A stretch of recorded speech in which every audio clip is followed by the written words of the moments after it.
everybody tuning in, 42,000 of you. We are here with the Wish and Dicko from the Mailbag. They're going to be recording their show, tipping out every single winner in races 5 through to 9 at Caulfield. So thought I'd sit down, see what we can learn, and hopefully we can back all 4 of those winners. No, that's 5 races, isn't it? It is. Yeah, it is. From the bloke with the accounting firm, yes it is. There's a key way you feel to the day. So yeah, your opinions are relevant. Your inside mail is going to be quite relevant. We're here pretty close to the camp. Well, hopefully we should have the winner for you. Jonathan? Let you boys do your thing. When are we going, Peter? Yeah, you're recording. Well, that's the mailbag. I don't know when we started, but we're alive. Powered by puntingform.com.au, the database that Jonathan uses. Absolutely. That's how good this database is. It took a fossil like Jonathan and converted him from a paper man to now a digital age, yeah? And it's assisted you in still use the paper. I like to write shit down so I can see it. Does punting form assist you? Yeah, 100% it does. Thank you. And we're about to get Luke on board in time.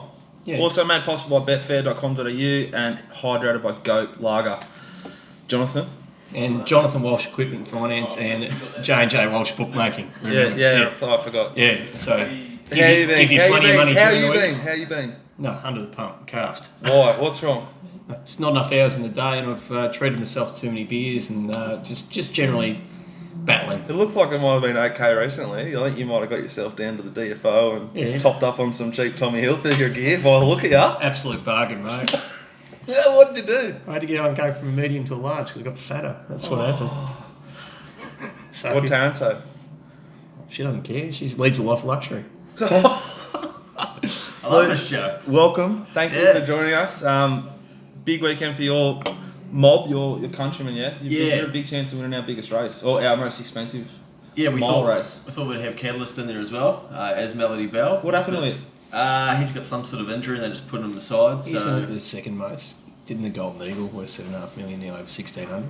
It's a race named after a sex move. Who cares? Anyway, it's a big day. The All-Star Mile Day at Caulfield. We'll wait for the word, yeah? Yeah. We'll get to that race. So we're going to quickly fly through this card because it's a big day. We've had a fair bit on. Race 4, number 4, Western Sun, I think is a very good bet each way. We're going to start with race 5, the Mornington Cup Prelude, 2,000 metres, listed race, 150 grand. There's my speed map. Up will come the synthetic hold. We've just lost the camera there and the boys get paid one. Money Benny. Anyway, we on our show we've got a speed map and a synthetic hold. So I suppose if you guys actually want to watch the show and see the speed maps, just head to find us on Twitter at the Mailbag. Yeah. You'll be able to watch it and get the speed maps if you want. Speed maps also be up on the Betfair Hub, wouldn't they? Yeah, they will be up on the Betfair Hub on Saturday morning. Anyway, Jonathan, what are you thinking here, race 5? You sound like you're pretty keen to me. Yeah, definitely. Look, Secret Blaze is running, and it is a winning sort of horse. It's more seasoned now. It's run first up behind 50 Stars. It was taking ground off 50 Stars over 1600. And like 50 Stars come out and run all over the top of them in the Australian Cup Group 1. Like I just couldn't see. I was surprised that 50 Stars won. I was against it on the day, and I was very surprised that 50 Stars was able to get 2,000 metres so easily and strongly at the finish. And this Secret Blaze, well, it SP'd $21 that day and probably had every possible. Yeah, but it's had like 8 weeks between. No, it didn't have every possible. Sorry, false. Yeah, I just can't. I think the $2.80 on offer. I think it's great value in this race because then a lot of these horses they're not top liners by any stretch, and Secret Blaze ran against the top liner and was sort of taking ground off it at the first up. Like it ticks all the boxes. It have residual fitness from its run on the 1st of Jan. What do we got? 8 weeks off. Yeah, it's second up records. 5 and 2.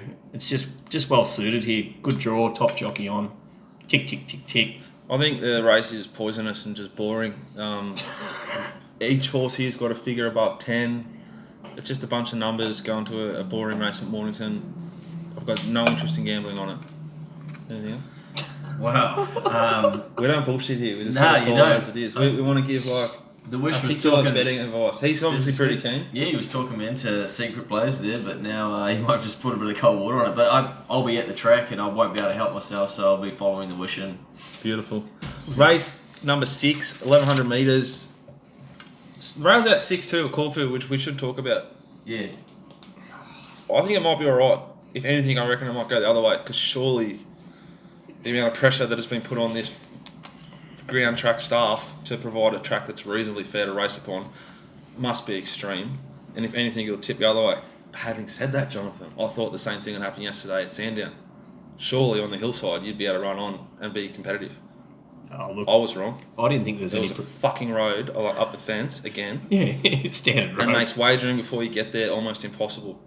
I don't know if they're trying to make it just awful to bet at Sandown so they can justify selling it or not, but it was awful again. Caulfield was a disgrace last time we raced there. How do you think the track will play? Well, I was going to say Blue Diamond Day was fantastic as a fill-up, and the week before on the Wednesday, I had a decent go at All Hard Wood, which started, hard up against the fence, $19, happy days. So no, tracks have been great. I don't know what anyone's blowing up about. Now, righto, what do you think the track's going to do on Saturday? Rail out 6. Well, traditionally, if the rail was out 6, you'd think it'd be on pace. Traditionally, so. Let's just suck it and see. Apparently, there's going to be a heap of rain tomorrow, so anything's possible, right? How many races should we give it before having a bet with confidence? Well, the first race on Saturday is an interesting race. That's actually a great question. It's a 1600. Rainbow meters. Thief and Skiddaw are in race 1. They should be worse than midfield or midfield. Yeah. If they don't run on it and are somewhat competitive, at least make some ground, I'd start to lean already towards on pace. In race 2, it's just a staying race. You'll learn nothing. You'll just be forcing it if you try and figure out the track pattern there. And then race 3 is a 2-year-old race. So again, you'd sort of be guessing a bit. Well, you need to wait till sort of race 5's running 1 before you have a good, confident view on the track. I reckon that's how I'll handle it. Slightly disagree. The 1600 That's start always on the show. The 1600 start is a good start to figure the track pattern. Because usually you get the 2-year-old 1,000-metre races where they just win on ability. Yeah. Like the difference between top and bottom is so large. But look, after the first 2 races, you'll get a grip of where the track's at. But in saying that, the jockeys they're a bit like sheep sometimes. If they think it's leaderish, they'll just go mad in front, then the tempo's up high, so it changes the outlook of it. The inside of the track will wear out through the day. Like, the traditional Caulfield rail at 6 metres was leaderish, then the inside chops out a fraction, and the jockeys still go mad on the chopped out ground, and so something will come over the top. I think if the rain comes, it'll even out, but either way, you want to be on horses midfield or forward as a rule if you want to get You want to be rolling on the corner. When they come around, Moonee Valley's like a velodrome. Like when the rails in the true at Moonee Valley, they can sort of, like the cyclists in the valley, they come off light and swing. There's a camber. Camber, that's the word I was looking for. Caulfield, Valley's got a big camber. Caulfield hasn't got that camber as such, but you see the horses that are moving 5 and 6 wide on the even tracks, and they just seem to. What the fuck is that? It's a plane, mate. It's a plane. So, Corona's in my head. Evan Anstey here. Sorry. Yeah. Caulfield. Yeah. Back to Caulfield, were we? yeah. So anyway, if you want them rolling on the corner, All right. but if they've been hard up against the fence like they were. All right. Blue Diamond Day. Have we done the synthetic hold on the map for race 6? Synthetic hold, who cares? Okay, race 6. There's the speed map. Here comes the synthetic hold. Bit of speed here. I think star days and excused from barrier 13 and 12 need to roll forward. I think excess funds should roll forward. Doubt they do. Way up in the sky, the snowman was pretty keen on it this morning on SEN, littlebirdie.pod.com. Get on there and get that into you. It was a great show this morning. He was very keen. The mail's good. Way up in the sky is ready to roll here, Jonathan. From barrier 4, it's going to be pretty suited. I think it's pretty hard to go against it. Have you got an alternative view? Yeah, Sartorial Splendor was the one. I can't catch Jamie Carr. She just finds a way to cause me issues in my pocket. Like most women. What do you mean? I've got a lovely woman at home. And 2 cats. I bet He's a cat man as as well. well. I love cats. Yeah. Oh, no. We've got one sitting between us. But he won't let me stroke him too much. That's probably a good thing. Sartorial's Splendor, I like it, should be on pace, but hopefully Jamie does the right thing.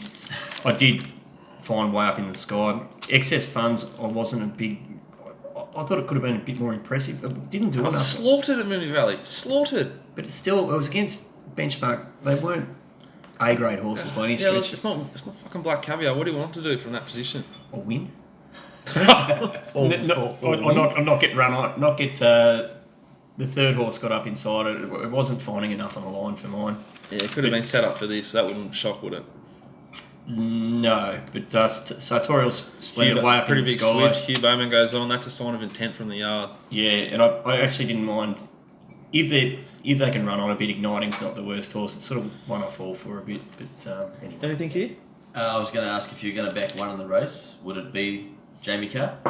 Yeah, if it's leaderish, definitely, because it'll get a good. It's got the best map, I think. I'd absolutely oppose Jamie Carr here from barrier 1. She'll be back and buried. I doubt she leads. If anything takes her on, she'll let it cross, and she'll be in the box. She'll be in the coffin. Yeah. So as I call the coffin, the box seat. So like behind the leader, just waiting for a run. So the horse that led the Coolmore Stakes and shit itself. Yeah. Oh, it didn't. It's been beaten 8.7 lengths by. Well, I'd call that shitting myself. Serious horses. What's your buffer for shitting itself? 10 lengths? I don't know. 8.5 fairway in a horse race. But it's a 1,200 metre down straight at Flemington. She'll have to go close to leading. And it's led last half and got the hiccups. And so I kind of agree with Johnson, right? But if the horse was drawn like 7 to 12, it can be half a kick slow and cross. If it is on pace and she's half a step slow, she's gone. You're just showing off in front of your new friends. That's the problem. You just want to. Was that too articulate? Was it? You just want to start a fight. Sorry, I'll dumb it down. Yeah, you fucking go in front and fucking win. Race 7, the All-Star Mile, Jonathan. The big one. Boys. Yeah, here we go. There's the market. Up comes the speed map. Your horse here, where we're going to get all the grouse information on, Melody Bell. gets the grouse run from 5. We think so. Yeah, that's what we've come over for.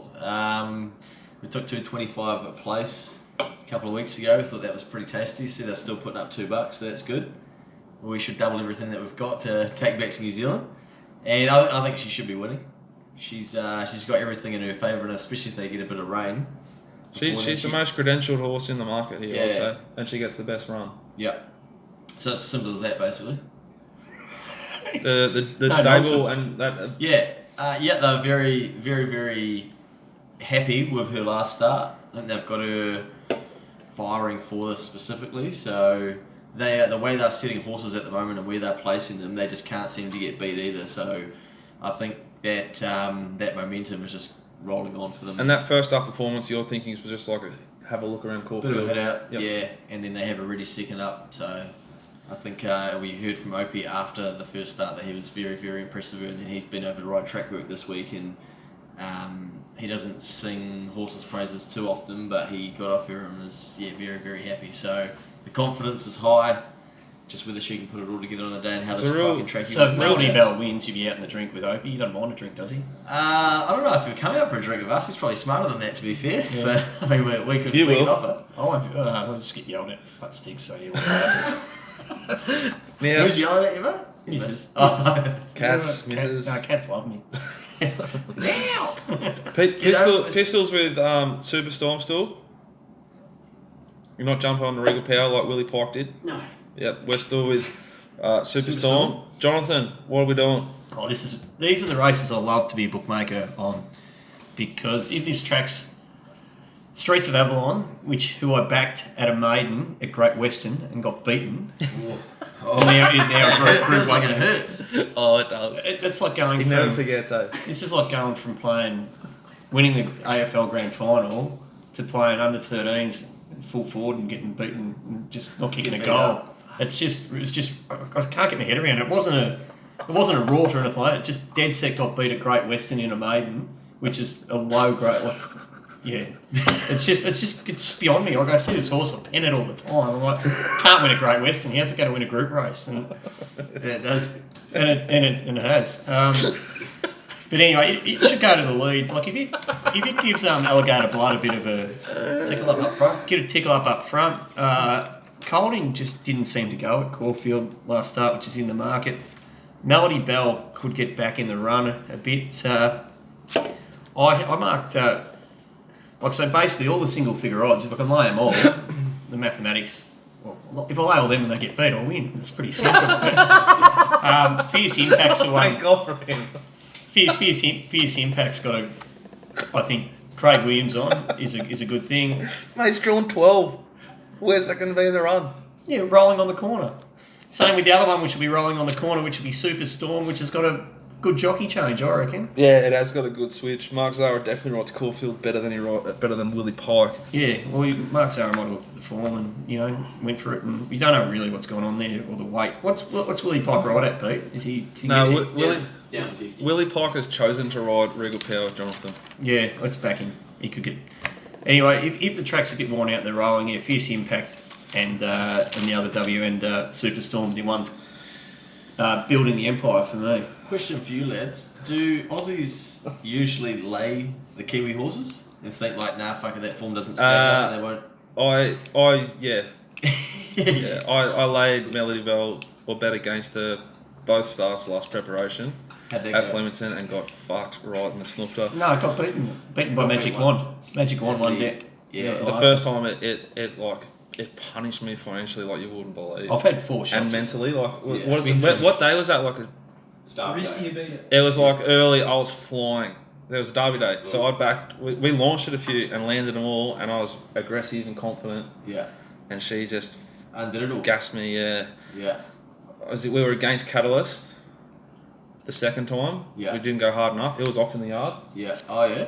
There we go. It was respectful of him. Pete's from Perth. He's obsessed with Perth horses. I just generally don't like either of them. Yeah. Also- Perth horses or Perth people? Or Pete's alright. Perth Pete. But yeah. in saying that, I remember backing someone all the time when I was a young bloke. I wasn't backing, I admired someone, I should say, because I was under the age of 18, I think, when I was running But around. so like I'd be against Melody Bell if she was first up Caulfield. Yeah. But now Alligator Blood and her are proven here. I still I think there's a good chance. There's a really good chance that Streets of Avalon and Ben Mellon, Yeah. is really cautious on it here, tries to protect it and not aggressive, and that just lets Alligator Blood do what he wants. Yeah. If he gets a softish lead, he will win. Yeah. He improved dramatically last parade, and I reckon he's set for this race. I think he deserves to be favourite, and I reckon he goes off late. Unless the track is like hard against leaders, which I highly doubt. I think Mr. Quickie is the big value in the race. It's got the biggest figure in the race. It's over 1600 metres. It peaked first up last prep. It went huge first up the prep before. It'd be aimed at this big time. It had been ridden previously by John Allen. It now gets ridden by Damien Oliver, who is the most seasoned and credentialed rider in Australia, probably the world. Yeah, a couple of trials. 2 trials on it. It killed Ruby Saki in a trial, Cranbourne over 990 metres, its second trial. We had Ollie on littlebirdie.pod.com this morning. He was pretty wrapped with how it felt. Hasn't ridden in a race, so he's not overly sure, but ticks all boxes. I think if they do overdo it, it's going to be the one late that's just powering. It's a proper horse. This horse has a great SP profile through good races through last spring. What odds? What's the best odds Black Heart Bart? It'll blow, and if it gets out in the 80s, you've got to have something on, because it's a horse that's capable of producing a Massive boil over. massive Could fucking hold massive peak. Yeah, and it's as long as it hasn't got the concussion, the bar plates and all that sort of stuff on, which it hasn't. I don't believe. It's just one of those ones you got to have. The fare would be 150 to 1. Like you just got to have something small on the fare on it, because he's a very crafty trainer, Lindsay Smith. Very good operator. Yeah. So Race 8 punters, the Betfair anniversary vase over the mile again. Admiral's Joker, dominant favourite. Up it comes on your synthetic hold, and there goes the speed map. Is this just... Do you force it here? I punished myself and backed Hell of a Street to beat another one of Scotty Brunton's down there at Launceston Cup Day and got done on the line. That happened to us. Now Hell of a Street comes here, second favourite. Surely it can't lose at Launceston and come here and win. I know the Spirit of Tasmania is impressive and it's got 8 hours, but it can't improve it that much. as a 9-year-old gelding too, like he dreams. Admiral's Joker looks an absolute moral to me here. Unless the track's severely Yeah. on pace bias. I was You I agree tried with to me? I tried to work around away from Admiral Stroker because I shouldn't be going on the track saying $1.80 favourite. It just wins. They're the ones I want to get me whack out of. But yeah, the track's fair. It should win. I did give Goldfields a chance. Its run at Flemington. I don't think that was a bad race. The Shafts. I thought Avenue. Palenko and particularly Suppressor could run bigger races than their odds suggest. Suppressor child. Palenko's up in class a long way. But, Nothing to add, mate. Race 9, Jonathan. No one's really got an opinion outside yourself here. This is a busy little benchmark 80. Plenty going on over 1,200 metres. There's the speed map, which is chaos. It's mine. Don't judge me. And up comes the synthetic hold. Jonathan, give us something to finish with. It's a tough race to finish the day. yeah, Good luck. I'd just be if they can run on. Villasachi's one of my horses. It'd be whatever odds it is. Villasachi went off a absolute cliff at Flemington. Yeah. Backed as if unbeatable and didn't do shit. No, it's just one of my horses. No, I just can't. I love that. No, if a horse is well backed, you trust the SP profile over its performance. Yeah. I do. I don't. See? Opinion game. But it's a great big field. Hopefully the punters leave it in the bag for me. Honestly, I just back them on. Hope there's something like 1,000,000 to 1 wins. All right, best bet, value bet, and lay of the day, Jonathan. Yeah, best bet is easily in that good race, which is the Mornington Cup prelude. Secret Blaze, Jonathan's best bet. My Yeah. best bet, race 4, number 4, Western Sun. My value bet, race 7, number whatever, Mr. Quickie is each way. I'm assuming we're just going to just truckload the bell. Yeah, we're on the bell. We'll put it on Oh, top. there's a lot of pressure on it. Ding, ding, ding. You laying anything? What was Yeah. your best? I'm laying Secret Blaze. That's my lay of the day. It goes good when you do that, doesn't Yeah, it? good. You Yeah, know, one of us is going to win. Yeah, that's what you said last time. That's when you got knocked off the Betfair lays when I said, this is an absolute living certainty. It's like 460. It's just ridiculous odds. It's come into about 280 and one, and then you laid it, and that's why you lost. I'll be laying Secret Blaze, buddy. Right. Anyway, dealing with the imbeciles. Do you want to lay or? Nah, I'll stay out of that. All right, guys. Chaotic, but I hope you enjoyed it. I hope it made a little bit of sense. Thanks for coming on. Yeah, thanks for having me, boys. Cheers. Good Go to the meet you. Wish. Good luck.